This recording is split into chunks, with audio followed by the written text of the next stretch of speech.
What's happening here then?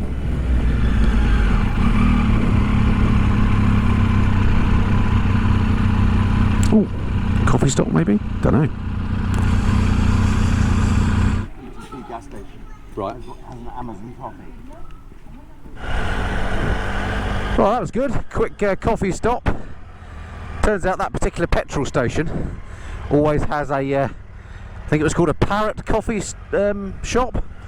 Well, they make proper coffee and they have aircon, which is something that is well worth hunting out in this climate. I can tell you, it may look grey through my camera, but trust me, it is not cold.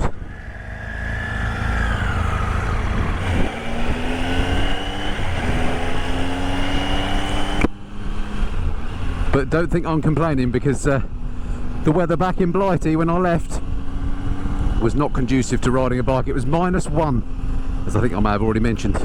I'm actually recording this in November, so what a treat to be able to ride in these sort of temperatures at this time of year, eh? Right, so that was sort of our little familiarisation trip, just to give me a sense of what this bike's like to ride, and also what it's like to ride on the roads here in Thailand. We're heading back now to the hotel via a very similar route. There might be one or two extra bits to show you on the way back.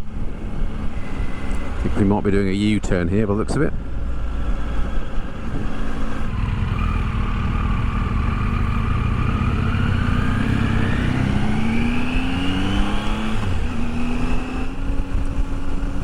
So in terms of biker nodding and waving etiquette, it seems to me, just by observing what's happened so far, is you don't wave to the people on the scooters, because you'll be waving all day long when you're in the towns, because they're just absolutely everywhere.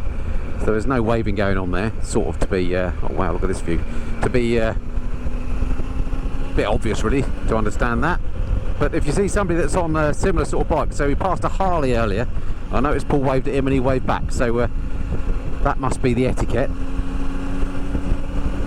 If you see somebody who's obviously an enthusiast rider, as opposed to somebody that's doing it because it's their day-to-day transport, then they're worthy of a wave. So I'll bear that in mind. I feel bad, look, she just rode past and I didn't wave. So many new things to learn. Starting to feel a bit more at home now on the Trumpet. It's got a very familiar riding position actually. The handlebar width and the relationship between your feet and your backside does feel very, very much like a big GS to ride actually. The geometry of it there. The handling feels a little bit different though, it's different round the corners. I don't know if it's due to the little thin front tyre, or because the nose dives a little bit, because it hasn't got the telelever suspension. So you just have to get a little bit used to that. And also I'm lacking a bit of faith that I've scrubbed these tyres in fully yet on the corners, so I'm not giving it lots of lean. Absolutely incredible that people live in these places. I mean, these aren't the particularly shack-like ones, but not the sort of thing that I'm used to seeing people live in.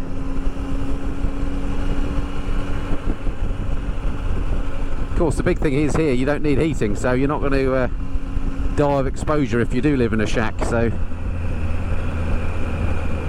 it's not like us northern Europeans that freeze to death. That's not going to happen here. I'm like this, liking the pickups keeping in for me. Thank you, sir.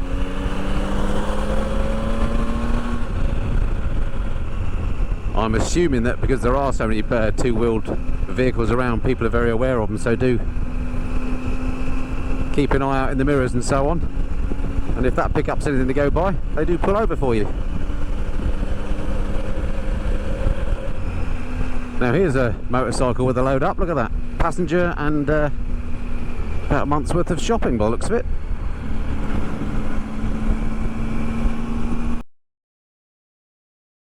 Still got the basket as well. So there's a little deviation on our route back. Not quite sure what this place is actually, unfortunately. I can't read the sign to tell you. But it looks like some sort of temple potentially in there. Or over to the left, what's that? Something very interesting looking in that plantation. Don't know if I'm going to get a glimpse. Wow, yeah, another temple of some sort. A cracking road as well, actually. Nice and twisty.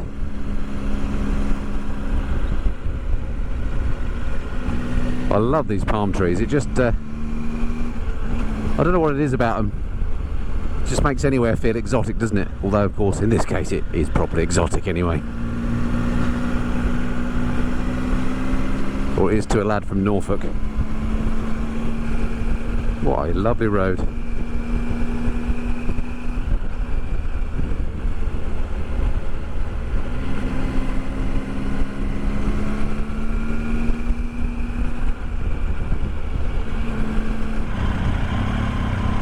Colour of the soil here is quite something. It's clearly full of, well, iron, I suppose, that is. Gives it the red colour. Certainly lush.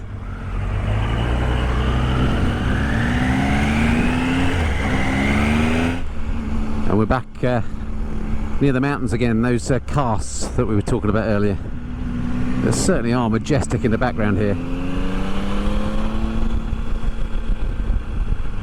And unlike anything I've ever seen anywhere in the world before.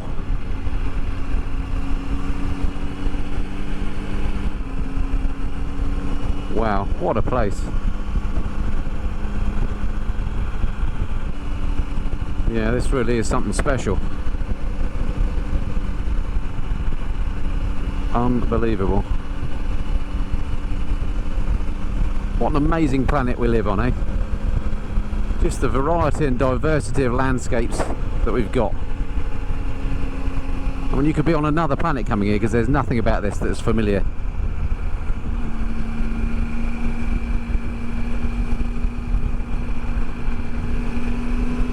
It's utterly brilliant. I had to just turn the camera on to give you a view of that spire of that temple up ahead. Again, just something that's unfamiliar to me. Okay, back into civilization now. Love the way they just ride in the back of the trucks like that. Why don't we do that at home? Because you're not allowed to, probably. The police would tell you to not be so stupid, stop having fun and get back inside the vehicle. Well, what an absolutely brilliant experience this initial sort of familiarisation ride has been. We're back in, I think this is Krabi now, the main local town to near to where we're staying. And it really is another world, isn't it, here?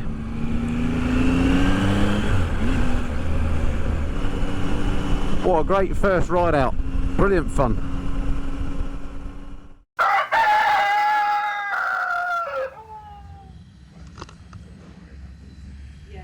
Well, morning folks, and welcome to another absolutely glorious day. We've just been out for a quick walk before breakfast. It's already about, I don't know, 30 degrees I reckon. And we're just thinking about what we're going to be doing today. So Paul's got a bit of a route for us planned, and hopefully he's about to tell us on the route, on the map. Morning team. Morning. Lovely day again. Right, Paul, what's in the plan for today then? The plan is to start from the resort, which is here. Yep. And take the country road that we took yesterday in the rain. Yep. All up there, okay. To here, and then we will have this highway stretch. Then we're cutting through the mountain and on to the caves. But to get to the caves, we have to go from here to here by paddling, by canoe. Fantastic. That sounds Then pretty we're going to have brilliant. lunch there, or if it doesn't look too good for lunch, we will come back and take down to the Cape here where the views are beautiful. But we may, if we're on good time, just take this anyway. Just to extend our journey, and then we're going to come back on the highway because by then we will be tired. Sounds absolutely cracking. Looking forward to that, Mrs TMF? Yes. Excellent, You right. better paddle quick. Right, so we better gird our loins up. Breakfast time, shower, maybe not in that order, we'll see, and hit the bikes. Yeah. Marvellous. Yeah, maybe because we can take a little bit longer, we'll go at 9:30 rather than 10, if that's okay. Yeah, that gives you time. Cool. That gives you an hour to get ready. Perfect, sounds He's good got to to me. wash his hair. Oi. Okay, so we're off. We've just left the resort.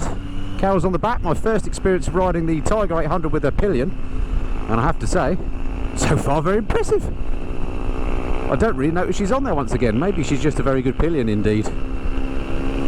But I thought compared to riding a GS with a pillion, it would be a little bit breathless. But actually at the moment, it's feeling really good. So we've got a cracking route lined up that Paul's put together for us. In fact, I think to start with, we're going to be heading down via one of the beach resorts, which will be possibly our only concession to tourism on this trip, because Paul has promised us that he's going to be showing us the real Thailand, not just the tourist Thailand that most people see, of course. So I'm all for that. That's absolutely brilliant. Having said that, given we are on the coast, it'd be nice to see the sea as well. So really looking forward to today. It's sort of a few hour trip. I'm not entirely sure how far it is. I think it's maybe a couple of 100 kilometres in total. So maybe 3 or 4 hours on the bike with lots of breaks. Just sounds super chilled out to me. Really looking forward to it. Up to those caves with a bit of canoeing. I haven't done that for a long time. Look at that side saddle on that bike. Look, not holding on. Oh, she has got one arm round her rider. So all is well then. Well, what an absolutely amazing day to be riding. Here I am, late November. It's 35 degrees plus. And absolutely beautiful. The one slight blot on the weather landscape is Paul said there may be a typhoon coming in later in the week. So we may have to change our plans slightly about our route. We were planning, or our route later in the week, we were planning on doing a few days away, but we're just playing it by ear to see how the weather develops.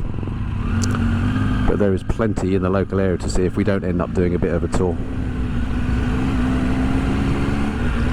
So I'm really looking forward to today. It's fantastic to be back on a bike. And I'm really pleased to say, so far, this Tiger feels great with Carol on the back, so I think we're going to have a cracking trip.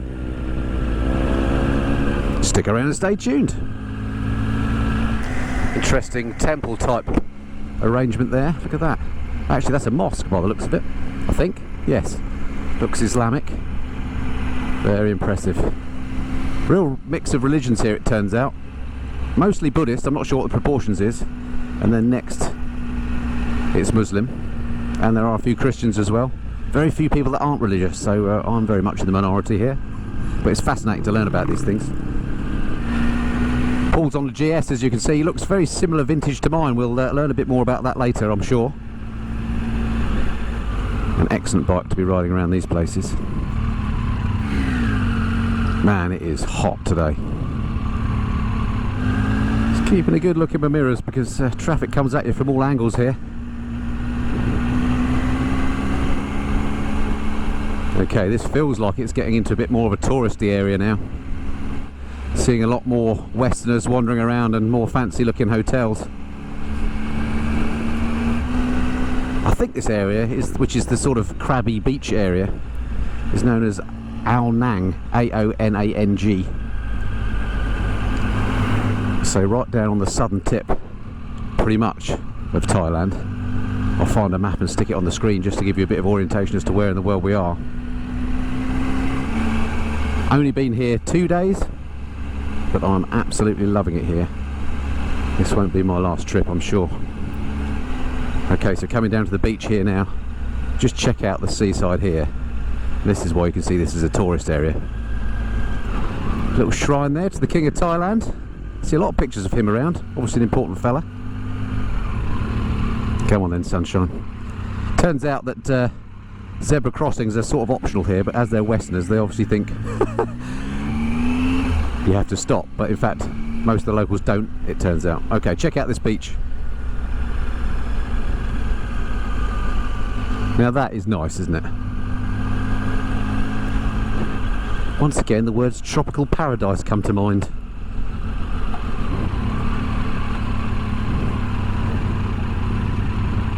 Another zebra crossing. People not paying attention.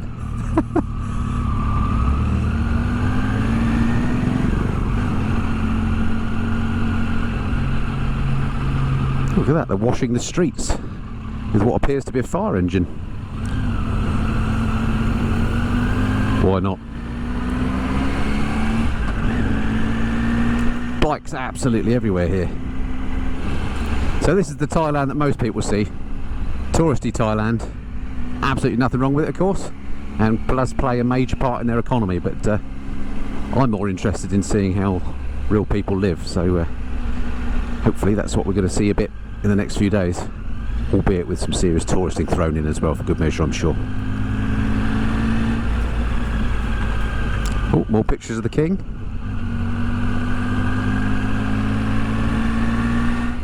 I'm feeling much more confident on the Tiger now than I was yesterday. I don't know if it's just because I'm more used to it, or whether actually having a pillion on the back that van just pulled out in front of us, great, whether having a pillion on the back actually makes the bike feel a bit more planted. And what I do like about it, even though this is the off-road, more off-road focused bike, the XCA I think it is, I must try and remember which model it is, I can get my feet flat on the deck. Traditional Thai boats there, see these everywhere. They've got amazing engines on the back. They're old car engines, and then they have a massive prop shaft sticking out the back that makes them super manoeuvrable and just repurposes the engines out of cars when they're no longer good enough to be in cars.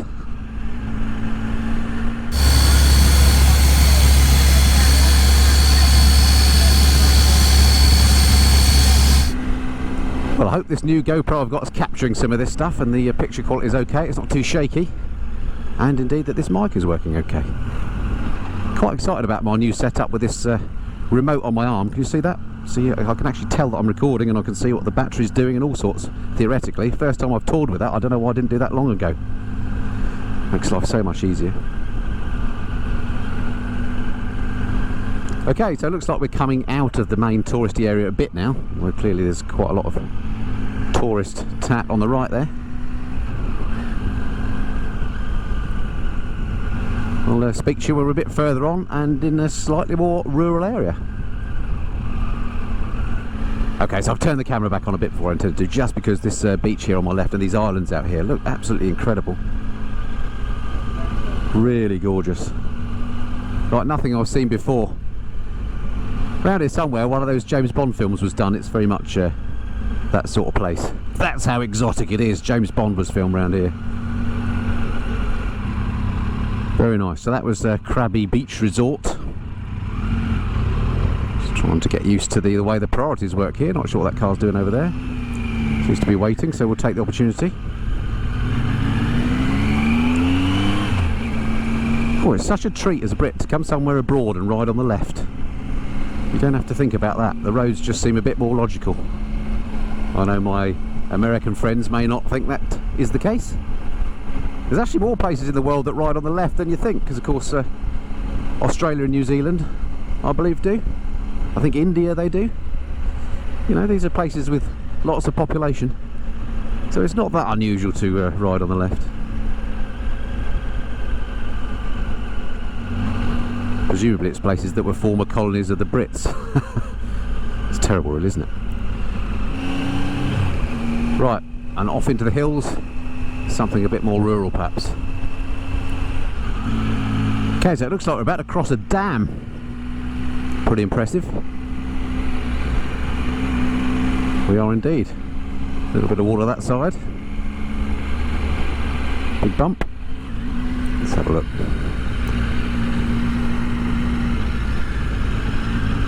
Traditional boats that side. Cool. Which, by the way, it isn't. I'm absolutely sweating buckets. You can absolutely see why the locals just don't bother with riding gear. Just jump on the shorts and sandals, no crash helmet. Absolutely, it would be so tempting, particularly if you're on a little scooter. I completely see why they do that, but how painful if you come off. It turns out actually it is the law to wear a crash helmet here, I believe. But as with so many laws here, people just don't pay any attention. I think that's the case anyway. Just walking his cow along the dual carriageway, as you do. Check out this road, look, a massive dual carriageway, absolutely nothing on it. Well, very little anyway. Amazingly good roads here. I talked to Paul about the roads and how good they are, and he was saying that they spend a lot of money on the roads, but he's not quite sure where they get the money from, because taxes are very low here apparently. So not quite sure how that works. Maybe somebody can let me know. Couple of tourists, as they've got helmets on, helmets that would do absolutely no use in the event of an off. But anyway, I'm sure they're enjoying the holiday. Now, I don't mind dual carriageways when they're like this. I think it's the first dual carriageway I've ever ridden on that's actually surrounded by jungle and mangrove swamps. Scenery is just starting to change a little bit now as we're making our way out of the touristy area, he says, as we come into a bit that looks decidedly built up and a bit touristy again. But those mountain ranges over ahead look absolutely stunning. Another sort of temple type place. Rather a mosque again. I've mounted my phone up on the handlebars here just in case I lose Paul and I need to resort to Google Maps or something. But unfortunately the sun shines right in it and blinds me. I don't know if it's at the right or wrong angle for the camera, but hopefully that's not shining at the camera. So that may not have been a good idea after all. Sort of an insurance policy on my part. Managed to buy a local SIM card for it yesterday. Gives you unlimited data and loads of voice minutes, obviously with a local number, and it's valid for 8 days, and it was the equivalent of £10, so I think that was pretty good. So if you're coming out to any of these eastern countries, it's definitely worth investing in a little local SIM card, otherwise you'll rack up some massive phone charges. Just getting from the aeroplane when we landed at Bangkok into the terminal, the phone was switched on for a brief period, and I mocked up £3 of internet charges with it just sat in my pocket, so be careful of that. Well, this is pretty much as perfect as life gets, isn't it? Exploring places that you've never been to before on a motorcycle in beautiful weather. Doesn't get any better than that. I'm really warming to this Tiger actually. When I first rode it yesterday I was thinking, oh, I'm not sure about this. It's alright, it'll do, but I have to say, as a pillion carrier and as a tourer, which of course I guess is what a lot of these are used for, it's absolutely superb. I have to change gear a bit more often on it than I'm used to, but it is of course, you know, a much smaller engine, 800cc compared to the 12 I'm used to, but it doesn't feel that underpowered. It doesn't feel underpowered at all actually. It was very similar. Right, look at these mountains now, these casts. Just makes you appreciate, if these were on the seabed before, because apparently that's the only way these particular structures can be made, is by water currents eroding them. And it was one heck of a deep sea just here, unlike anything I've ever seen anywhere in the world. Properly majestic. I just hope the camera's doing it some justice. Definitely going to have to move this phone at some point. It's going to trigger a migraine if I'm not careful. Yes, I think I can class this adventure riding, because I'm certainly having an adventure.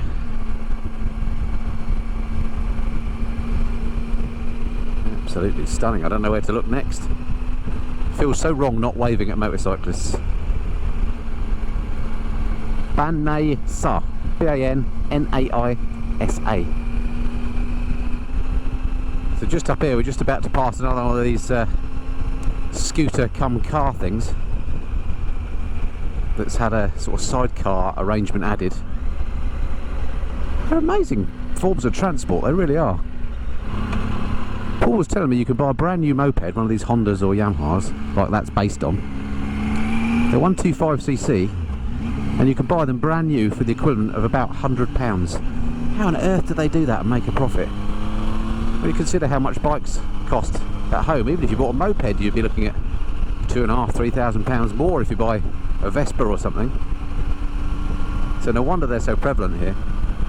It's all down to economies of scale, I guess. They're making, you know, millions of these bikes every year, and that makes the unit cost come right down. More massive palm plantations here, all for palm oil. None of this is natural forest, although it might look it. It's all farming. Well, this is quite a road. First sort of big straight one, that, you know, major road that I've seen. Lovely to get a bit of airflow through the jacket. Yeah, this constitutes a busy road round here. Just casually riding through the jungle as you do. If my mother could see me now. How lucky are we to be doing this? This is just absolutely stunning, something that is going to last as a memory for the rest of my life, because this is just so special.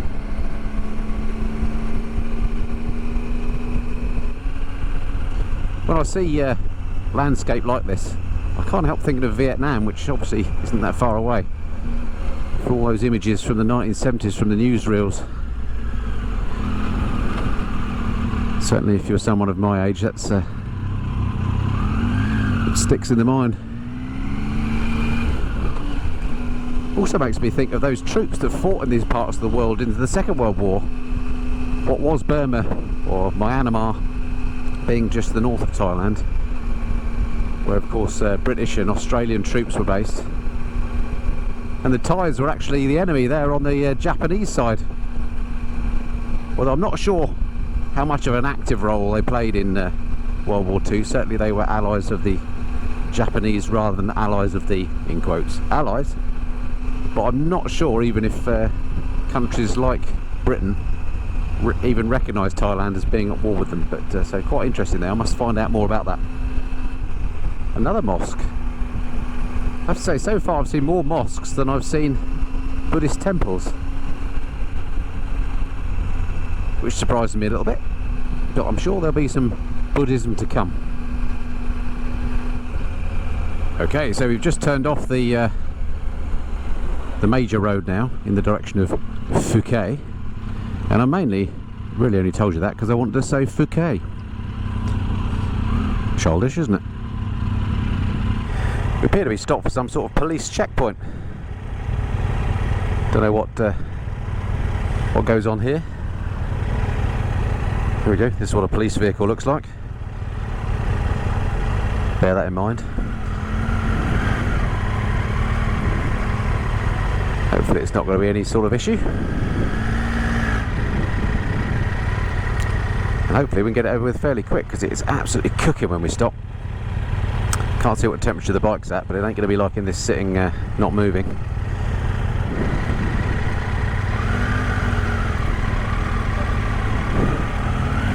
Seems they're not interested in us, I'm glad to say, because getting the old driving licence out would have been a bit of a faff. I have got it with me, of course, and my passport. I just think you can't be carrying too many papers in countries like this.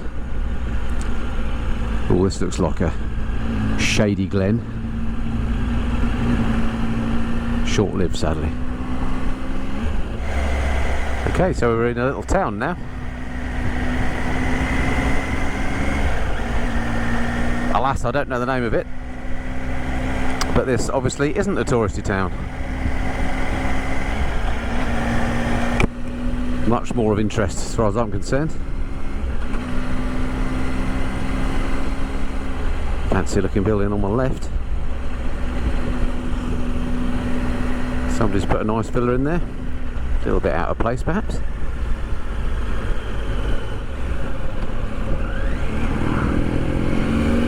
Quick squirt by.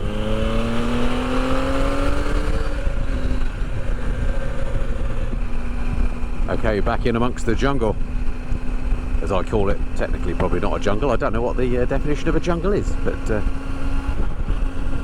this is closer to a jungle than anything I see around Great Missenden Way, that's for sure. Pretty dense, these trees, these palm trees. Again, all a farm because they're so regularly planted. Look, you can just see rows of them. But very dense and provides some useful shade. Well, I'm hoping that we might be in for some sort of a coffee stop soon. I think it's about that time of day. Oh, turning off here, could Paul be reading my mind? Okay, this looks like either a coffee stop or a cave stop, I'm not sure which. Excellent.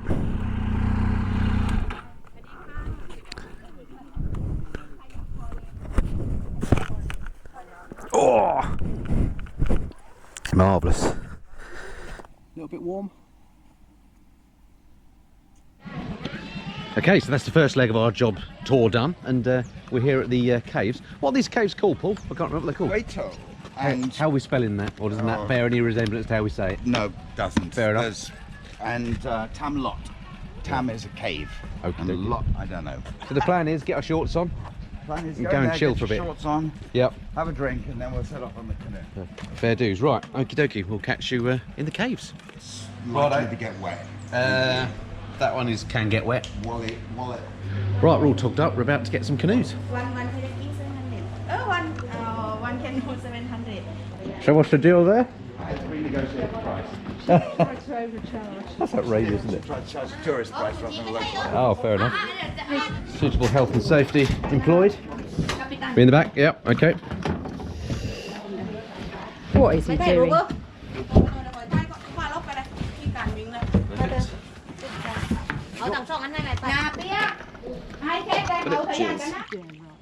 That's good. It's working fine.